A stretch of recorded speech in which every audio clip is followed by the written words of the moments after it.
Hello friends, सो IPO की तो पूरी की पूरी बाहर आ चुकी है। कई सारे आईपीओ एक के बाद एक के बाद एक के बाद आए जा रहे हैं। सो इस वीडियो में हम 3 आईपीओ कवर करने वाले हैं। यस, एक नहीं दो नहीं, यस पूरे के पूरे 3, और क्विकली हम कवर करेंगे ताकि आपको ये मालूम पड़े कि कंपनियां करती क्या हैं, इनका ऑलमोस्ट वैल्यूएशन क्या है, अप्लाई करना चाहिए या नहीं करना चाहिए, कितना पैसा हमारा बन सकता है, एंड एट लास्ट मैं अप्लाई करने वाला हूं या नहीं, और अगर अप्लाई करने वाला हूं तो इन तीनों में से तीनों में या किसी एक में या किसी दो में, ये सारी चीजें इस पर्टिकुलर वीडियो में हम देखने वाले हैं। आईपीओ का ऑब्जेक्टिव समझो। आईपीओ का सबसे मेन ऑब्जेक्टिव आपके लिए, कंपनियों के लिए तो पैसा उठाना है मार्केट से। वो आती हैं, अपना कंपनी का शेयर पब्लिक को देती हैं और उसके बदले उनको पैसा मिलता है, और वो उस पैसे का इस्तेमाल वो बिजनेस को आगे बढ़ाने में करती है। लेकिन आपके लिए आईपीओ का सबसे पहला ऑब्जेक्टिव होना चाहिए बिजनेसेस को पढ़ना कि इकोनॉमी में किस तरह के बिजनेसेस आ रहे हैं, लिस्ट हो रहे हैं, वे प्रॉफिटेबल हैं या नहीं है। इससे आपको फ्यूचर के बारे में एक अंदेशा होता है कि अच्छा इस तरह की कंपनियां ज़्यादा चल रही है। कई बार हमें काफ़ी सारे नए बिजनेसेस मिलते हैं जिसमें आपको पोटेंशियल दिखाई देता है कि यार ये भविष्य में बहुत बड़ा बिजनेस ये बन सकता है। सो सबसे पहले हम कौन कौन सी कंपनियां इसमें कवर करने वाले हैं। सबसे पहली कंपनी होगी जैगल, दूसरी कंपनी होगी सैम हाई, एंड थर्ड आर केबल। हाँ, तो जैगल से एक बार शुरू करते हैं। सबसे पहले अंडरस्टैंड करते हैं जैगल करती क्या है। थोड़ा सा स्ट्रक्चर इसका समझना पड़ेगा आपको। ये मेनली SaaS प्रोडक्ट में है, सॉफ्टवेयर एज अ सर्विस देती है, एंड थोड़ा सा फिनटेक में भी है, फाइनेंस में भी ये कंपनी इन्वॉल्व है। सो मैंने इनका DRHP यहाँ पे ओपन किया हुआ है। सो ये देखिए, सेंटर में मान लो जैगल है, ठीक है, यानी कि ये कंपनी। सबसे पहले इसको मानो कि ये पार्टनर करती है किससे, बैंक से, क्योंकि मैंने बताया ये सॉफ्टवेयर एज अ सर्विस भी है प्लस पेमेंट सर्विसेज में भी इन्वॉल्व होती है ये, ठीक है। तो बैंक से पार्टनर करती है किस बारे में, पेमेंट से रिलेटेड, ट्रांजैक्शन से रिलेटेड, अकाउंट से रिलेटेड और क्रेडिट कार्ड वगैरह से रिलेटेड। दूसरा, अब वो क्रेडिट कार्ड किसको देना है, कौन सी सर्विस के लिए देना है, तो ये कॉरपोरेट को पकड़ती है, कॉरपोरेट्स को कस्टमर बनाती है, उनको as a software as a service देती है, ठीक है। उसके लिए एक फीस भी चार्ज करती है, और इनको वो जो बैंक का प्रोडक्ट है यानी कि क्रेडिट कार्ड या फिर फाइनेंसिंग फैसिलिटी इनको प्रोवाइड करती है। इनको मतलब कंपनियों को डायरेक्ट नहीं, उनके एम्प्लॉयज को। एग्जांपल से समझो आप, जैसे टाटा स्टील इनका एक क्लाइंट है, तो टाटा स्टील के जितने भी एम्प्लॉय हैं वो जैगल को यूज कर सकते हैं, यानी जैगल के सॉफ्टवेयर को, और उसमें अपना पॉइंट्स अर्न कर सकते हैं, उनको कुछ खरीदना हुआ वो खरीद सकते हैं। इस तरह की बहुत सारी सर्विसेज ये देते हैं। सो यहाँ पे बैंक का रोल हो गया, तो बैंक से इनको एक चार्ज मिलता है। फिर उन्होंने कॉर्पोरेट्स को कुछ सॉफ्टवेयर एज अ सर्विस दिया, यहाँ से इनको चार्ज मिलता है। अब क्लाइंट मिल गए और प्रोवाइडर मिल गए, दोनों मिल गए, लेकिन प्रोडक्ट क्या बेचना है, तो उस केस में ये मर्चेंट से टाई अप करते हैं, और फिर ये तीनों को मिला करके यानी कि एक सस्ता सा सर्विस देने का प्रयास करते हैं। किसको, यूजर्स को। ये रहा, offer various value added services to the users, यानी कि, और ये यूजर कौन है, कंपनी के एम्प्लॉइज। सो थोड़ा सा इसको आप सैलरी वगैरह से रिलेट करके इसको देख सकते हो। अब आपको बिजनेस मॉडल समझ में आ गया, यानी कि एक थोड़ा सा लाइट वेट टाइप का बिजनेस है, फिनटेक टाइप का बिजनेस है, सॉफ्टवेयर टाइप का बिजनेस है ना, और सर्विसेज देने वाला बिजनेस है। अब थोड़ा सा इनको आईपीओ का डिटेल देख लेते हैं कि आईपीओ कब आ रहा है, कितने प्राइस पे आ रहा है, और उसके बाद हम थोड़ा सा वैल्यूएशन की तरफ आगे बढ़ेंगे। सो ये कंपनी यहाँ पे थोड़ा सा और भी आप देख सकते हो, 2011 से चालू है, प्रीपेड ओशन सर्विसेज का नाम है पूरा, propel, save, Zaggle payroll card भी वगैरह भी मिलता है, ठीक है। टेम्प्रोरी एम्प्लॉयज के लिए वगैरह ये पेरोल कार्ड भी इस्तेमाल करते हैं। सो आईपीओ जो है वो 14 तारीख को, यानी कि आज के दिन में ओपन हो चुका है। 18th यानी मंडे तक ओपन रहेगा, आपके पास मंडे तक थॉट प्रोसेस बनाने का पूरा टाइम है। अगर आपका अलॉटमेंट हो गया तो ग्रेट, नहीं हुआ तो रिफंड जो है वो 25 सितंबर से ओपन हो जाएगा, और अगर आपको लग गया तो बहुत बढ़िया है, तो आप 27 सितंबर तक का वेट कर सकते हो। 27 सितंबर को इसकी लिस्टिंग होगी, ठीक है। वही जो मिनिमम रिटेल का है वो लगभग 15,000 के आसपास ही रहता है, 14,700 पर शेयर का प्राइस जो है 156 से लेकर के 164 तक है। आपको कट ऑफ में अप्लाई करना है, कट ऑफ प्राइस में अप्लाई करना है, यानी 164 में आपको अप्लाई करना है। टोटल इशू साइज जो है वो 560 करोड़ के आसपास का है, 560 प्लस करोड़ का है। उसमें से फ्रेश इशू यानी कि लगभग 400 करोड़ जो है कंपनी के पास जाएगा, 171 करोड़ जो है वो जाएगा प्रमोटर्स के पास, ठीक है। पैसे का क्या इस्तेमाल करने वाले हैं ये लोग, सो पैसे का जो मेन इस्तेमाल करने वाले हैं, expenditure towards customer acquisition and retention. Customer acquisition पे यानी एडवर्टाइजमेंट वगैरह पे बहुत सारा खर्च करने वाले हैं। Expenditure towards the development of technology and products, यानी जो SaaS इनका प्रोडक्ट है उसको और डेवलप करने में इस्तेमाल करेंगे। रीपेमेंट ऑफ बोरोइंग्स, इनकी थोड़ी बहुत बोरोइंग्स है उसके लिए भी इसका इस्तेमाल करने वाले हैं ये। अब जरा सा देख लेते हैं ये कंपनी प्रॉफिटेबल है भी या नहीं प्रॉफिटेबल है, क्या इसका सीन है। तो ये रहा कंपनी का फाइनेंशियल्स। मुझे आइडिया नहीं यहाँ पे 1 ईयर का ही क्यों अवेलेबल है। एसेट 230, ये सारे नंबर करोड़ में हैं। तो रेवेन्यू जो है लगभग 550 करोड़ के आसपास का इनका रेवेन्यू है। प्रॉफिट जो है वो 22 करोड़ का है। बोरोइंग्स 121 करोड़ की, यहाँ पे 1 ईयर का ही है। तो 121 करोड़ की बोरिंग जो हमने देखा था कि जो पैसा उठा रहे हैं उसमें से इसको कम करने के लिए भी इस्तेमाल करने वाले हैं। वैल्यूएशन के मामले में अगर आप देखोगे तो 66 के पी पे आ रहा है, तो थोड़ा ओवर वैल्यूएशन है, हाई वैल्यूएशन टाइप पे है। और वैसे भी डिजिटल कंपनियां जितने भी हैं ना वो सब 40, 50, 60 के पी के आसपास है। 10-20 के पी पे तो ये मिलती भी नहीं, क्योंकि लाइट वेट कंपनियां हैं। 2000 करोड़ की कंपनी है। ROE बहुत अच्छा है, 46% के आसपास है। ठीक है, डेट टू इक्विटी वो हमने देख लिया, वो तो ज़्यादा ही है, बट ये कम करेंगे उसके सामने। EPS अर्निंग पर शेयर ठीक है 2.46, वही 164 अगर आप भाव मानोगे और 2.46 से डिवाइड करोगे तो ये 66 के आसपास आना चाहिए, which is the P of this particular company. So ये कंपनी का मॉडल आपको समझ में आ गया, कंपनी का आपको वैल्यू भी समझ में आ गया कि भाई साहब थोड़ा सा ज़्यादा अच्छे खासे पी पे आ रहा है। इन्होंने इनको लगभग 30 या 25-25 के पी के आसपास अगर मान लो लेकर के आते तो IPO बहुत धमाका खुलता, क्योंकि अच्छा खासा ये वैल्यू छोड़ देते हैं इन्वेस्टर्स के लिए। बट इन्होंने ज़्यादा वैल्यू छोड़ा नहीं है इन्वेस्टर्स के लिए। सो इसके लिए अगर आप इनका ग्रे मार्केट प्रीमियम भी देखोगे, जो कि लिस्टिंग गेन है, कई बार हमें लगता है लिस्टिंग गेन कितना मिलना चाहिए, तो यहाँ पे आप देख सकते हो अभी जो ग्रे मार्केट प्रीमियम, यानी कि आप समझ लो लोगों का एस्टिमेशन कि भाई कितना पैसा बन सकता है इसमें, तो 20%, 21% के आसपास बनने का चांस है। यानी 166 में आ रहा है तो 197 के आसपास लिस्ट होगा, यानी 20%, यानी कि आप 15,000 अगर लगा रहे हो यानी 14,970, तो उसमें से लगभग 3,000 आपका प्रॉफिट बनने का चांस है अगर ये आपको लग गया तो। ठीक है, सो ये इसका लिस्टिंग गेन का पॉइंट हो गया। सो जैगल के बारे में इतना ही था। अब नेक्स्ट कंपनी की तरफ चलते हैं, थोड़ी सी अलग कंपनी है और कंपनी का नाम है सैमी या सैम हाई, जो आप बोलना चाहते हो वो आप बोलिए। अब कंपनी ये करती क्या है, इसका भी बिजनेस मॉडल थोड़ा सा अलग है, इसको भी थोड़ा ध्यान से समझना पड़ेगा। कंपनी सबसे पहले कब से ऑपरेट कर रही है, कंपनी ऑपरेट कर रही है 2010 से, सैमी होटल लिमिटेड। ठीक है, जैसे मैंने बताया था यहाँ पे सैम ये एक वर्ड है, HI देखो यहाँ पे अलग कलर से है, ये अलग वर्ड है, विच इज होटल इन्वेस्टमेंट्स। ठीक है, अब ये करती क्या है थोड़ा सा इसको समझो।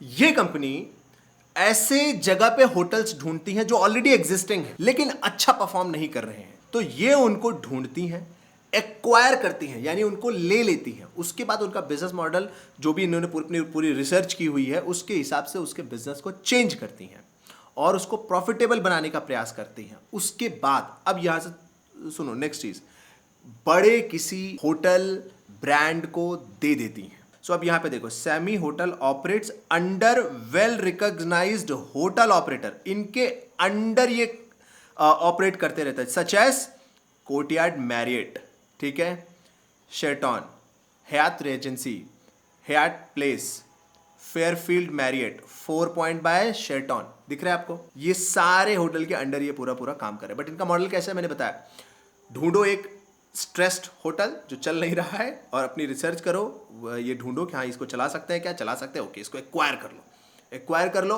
उसमें चेंजेस करो और उसके बाद वहाँ पे ब्रांड को लेकर के आओ और फिर अपना बिजनेस आगे धीरे धीरे बढ़ाओ। सो इस तरीके से ये पूरा चलाते हैं। तो इससे आपको एक चीज़ समझ में आ गई कि इनको बहुत कैपिटल लगता है, बहुत पैसा लगता है, क्योंकि पूरी ज़मीन खरीदनी है, पूरा का पूरा होटल ही उठा लेना है, तो इसलिए कैपिटल इंटेंसिव बिजनेस है। इसके पहले जो देखा था जैगल, वो कैपिटल इंटेंसिव नहीं है, ये बहुत हेवी कैपिटल इंटेंसिव है। ठीक है, अब थोड़ा सा IPO डिटेल देख लेते हैं। आई होप आपको ये थोड़ा सा समझ में आ गया होगा, बाकी आप भी इसको और भी रीड कर सकते हो, काफी इनका प्रेजेंस है यहाँ पे, आप देख सकते हो अलग अलग जगह पे। अब थोड़ा सा IPO का डिटेल देखते हैं। सो IPO सेम जैसा हमने देखा था, वो भी 14 सितंबर को ओपन हो रहा है, जैगल भी ये भी 14 सितंबर को ओपन हो रहा है, 18 सितंबर को एंड हो जाएगा, अलॉटमेंट 22 को मिलेगा, नहीं मिला तो रिफंड 25 तक हो जाएगा। लिस्टिंग जो है 27 तारीख को, यानी कि दोनों कंपनियों की, जैगल और इसकी दोनों की 27 तारीख को लिस्टिंग होनी है। सो ये था IPO डिटेल।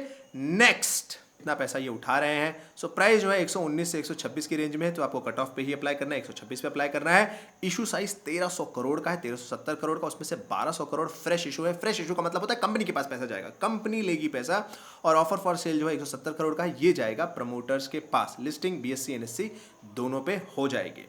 अब नेक्स्ट डेटा देख लेते हैं कि भाई ये कंपनी प्रॉफिट कर रही है या नहीं कर रही है। सो अगर आप यहाँ पे डेटा देखोगे, एसेट कंपनी के यस सिमिलर टाइप में मेंटेन्ड है। रेवेन्यू 180 करोड़, 333 करोड़ और 750 करोड़, यानी कि होटल इंडस्ट्री तो बूम कर रही है, आपको भी मालूम है, अच्छा खासा पेस पकड़ रही है। और जैसे जैसे इकोनॉमी आगे बढ़ेगी ना, अगर आपको इंडियन इकोनॉमी पे भरोसा है, होटल इंडस्ट्री और आगे बढ़ेगी, 100% आगे बढ़ेगी।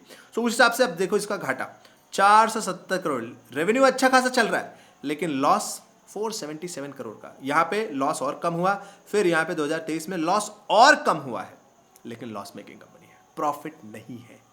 ये क्लियर रहना, प्रॉफिट नहीं है। बोरोइंग कैसी है?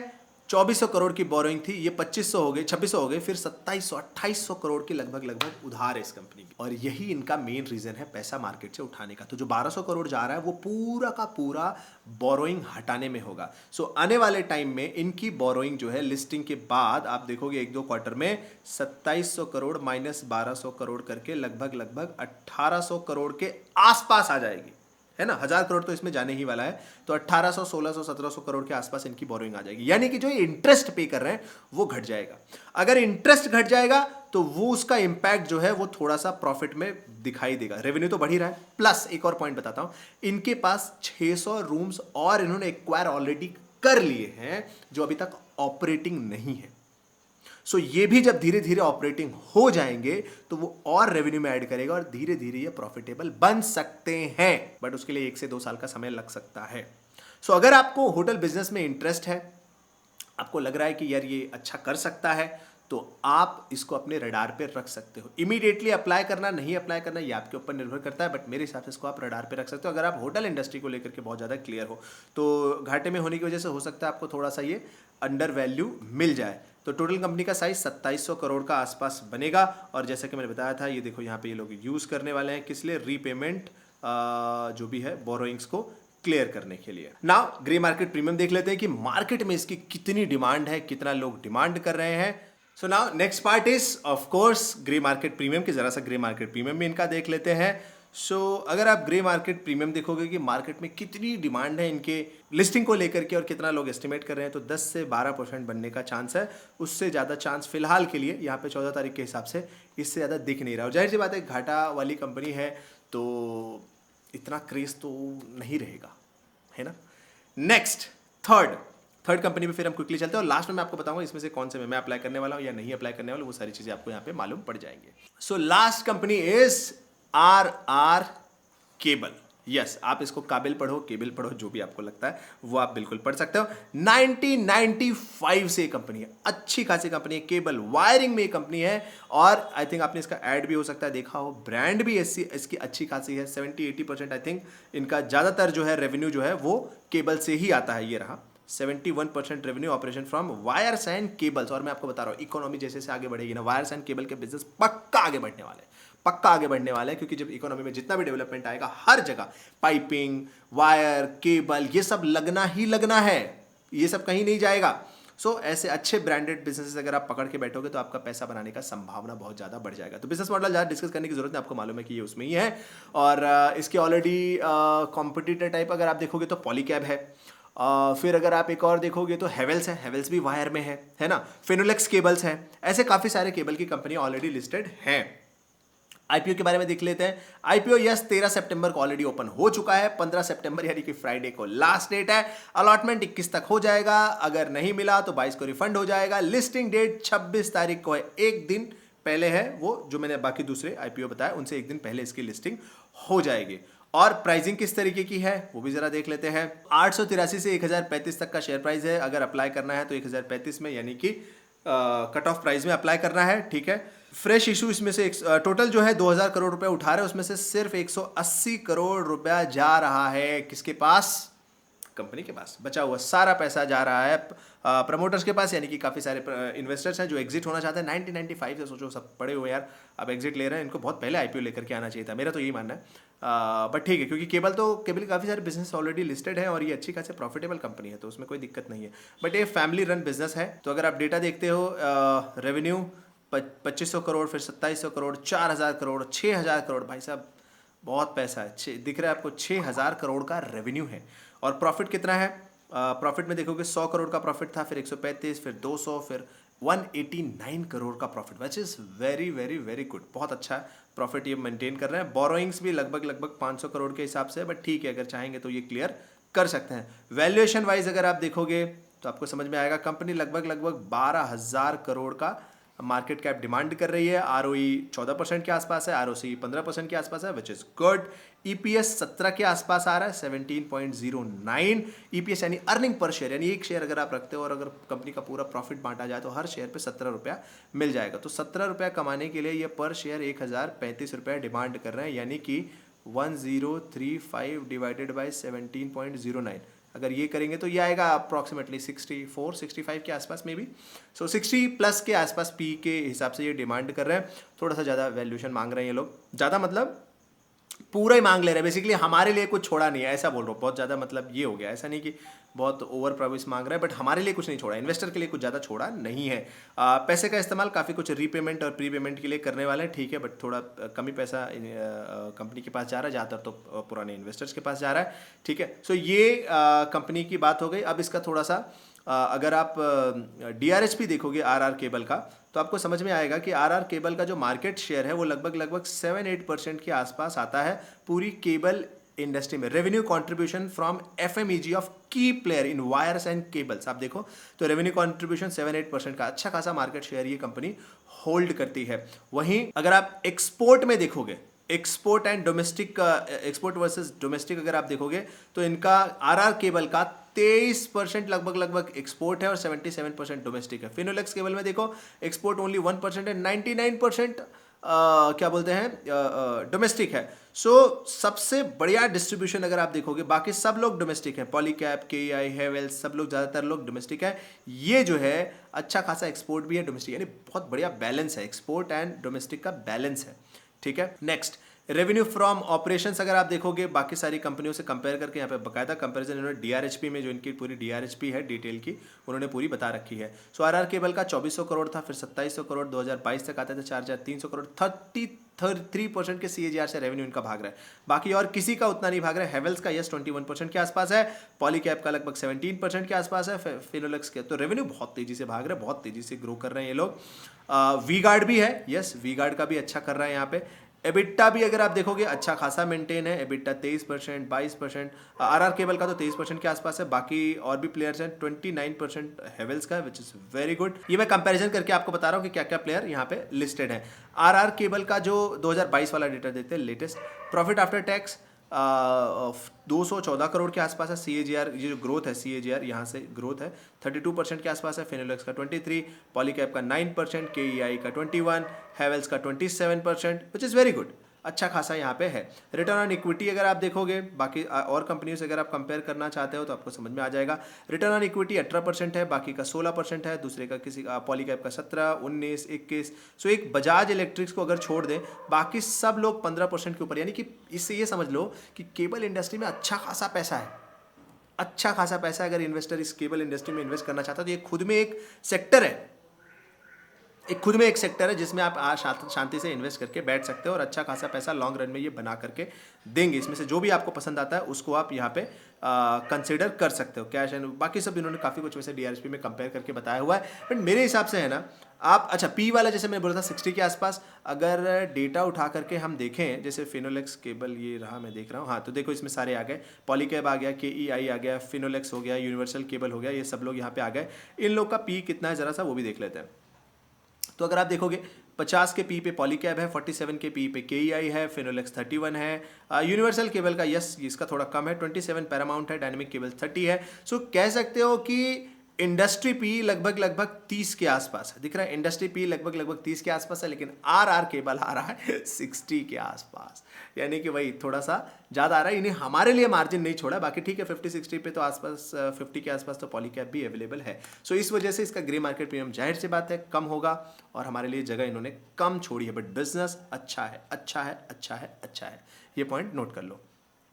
सो अगर हम ग्रे मार्केट प्रीमियम इसका देखें तो आपको ये चीज़ समझ में आ जाएगी कि लगभग 10-12-14% के आसपास चल रहा है। आज का जो ग्रे मार्केट प्रीमियम 10-11% के आसपास बन रहा है। सो तीनों कंपनियां मैंने आपको डिटेल में पूरा समझा दिया है कि इन कंपनियों में क्या क्या है, आईपीओ की डिटेल से लेकर के डेट से लेकर के, आप यहाँ पे तीनों की डेट आप देख लो। सो इसमें से कौन सा अप्लाई करना चाहिए। देखो, अगर लॉन्ग टर्म के लिए इन्वेस्ट करना है तो आप आर केबल को डेफिनेटली कंसीडर कर सकते हो लॉन्ग टर्म के लिए, याद रखो। फिर भी अगर आप एक चूज करना चाहते हो, मैं बोलूंगा थोड़ा सा अलग बिजनेस, शायद मैं जैगल को चूज करूं, बट नॉर्मली मैं लास्ट डे अप्लाई करता हूं। अभी बीच में देखेंगे क्या होता है ग्रे मार्केट प्रीमियम वगैरह वगैरह वगैरह का, बट जैगल को थोड़ा सा नजर पे भी रखेंगे, भाई क्या है, क्या किस तरह का बिजनेस ये आगे बिल्ड कर रहे हैं। दूसरा, आर केबल को भी सारे वायर की कंपनियों के साथ मिक्स करके देखेंगे, जिसका वैल्यूएशन अच्छा होगा, जिसकी ग्रोथ अच्छी होगी, उसको आराम से रख सकते हैं अपने रडार पे। रही होटल वाले के सैम हाई के बारे में, तो अभी, या सामी, आप जो भी आप प्रोनाउंस करना चाहो, उसके बारे में मैं बोलूंगा कि अभी आप अवॉइड करो, थोड़ा सा वेट करो, देखो उसको प्रॉफिटेबल होने दो। बट रडार पे आप बिल्कुल उसको रख सकते हो और धीरे धीरे एक्यूमुलेट करना चालू कर सकते हो लिस्टिंग होने के बाद। अभी जा करके कुछ ज़्यादा करने की जरूरत नहीं, क्योंकि मुझे नहीं लग रहा बहुत ज़्यादा आपको लिस्टिंग गेन मिलने वाला है। सो ये था मेरा व्यू तीनों कंपनियों के बारे में। अगर आपका कुछ अलग व्यू है, कुछ अलग थॉट प्रोसेस है, अगर आपको कोई और पॉइंट के बारे में डिस्कस करना है या आपको पॉइंट जानना है, तो आप कमेंट सेगमेंट में पूछ सकते हो, डेफिनेटली वहां पे हम आपको रिप्लाई करेंगे। सो उम्मीद है आपको ये पूरा वीडियो पसंद आया होगा। मिलते हैं नेक्स्ट वीडियो में। Thank you so much and जय हिंद।